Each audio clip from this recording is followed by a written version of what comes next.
I know an elder once said you could look at Indigenous leadership as standing in the middle of a circle and leading that circle, and everyone is at the same height as you lead forward.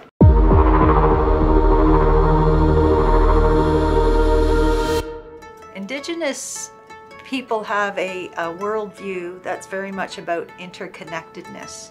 And so when it comes to leadership, it's even included in that. So even in leading, there's still interconnectedness. So rather than leaving other pieces behind, an Indigenous leader will bring all those other pieces to the table: the connection to the land, spirituality, culture, language. That's all included in the way they lead and move their communities forward.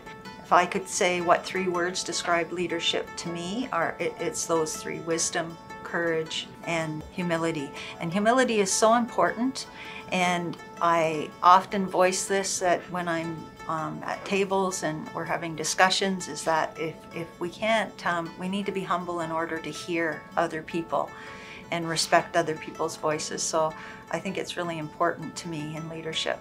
Other leadership opportunities I've had is I have been able to be a part of the Indigenous Student Council since I've been in grade 6. And now, as one of the older members of Indigenous Student Council, I really appreciate the opportunity to get to lead younger Indigenous students and help them out with navigating their way through a school where they are a minority. So I really appreciate getting to be the person they get to come to.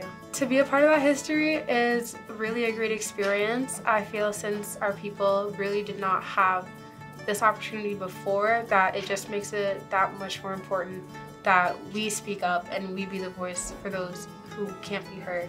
So I feel as if that we need to really do our part and speak up for the Indigenous community within the board and make sure that our concerns and our needs are met at a board level so that Indigenous students can really thrive within our school board and within our schools.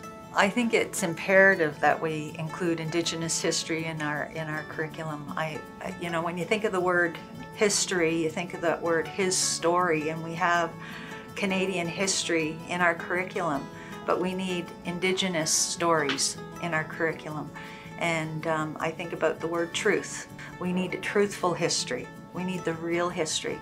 And I think that was really recently brought to light with the recent awareness of residential schools, the horrific discoveries. And it really brought to mind, to me, the imperative need to start educating people. So within the past few years that we do have these positions now to stand up and speak out, it's really important to just show everyone and non-Indigenous people that yes, we still are here and we do have our concerns that need to be addressed.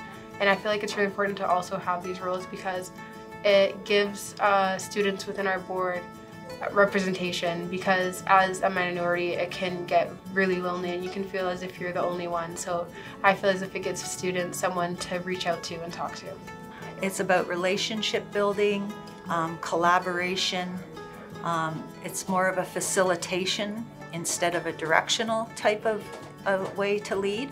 And it's very much about consensus building. Thank you so much for having us here today. I really appreciate the opportunity to speak out and talk to everyone here today, so I really appreciate it. Miigwech for letting us have the opportunity to share our voice on Canada's History Week. And Bamapi.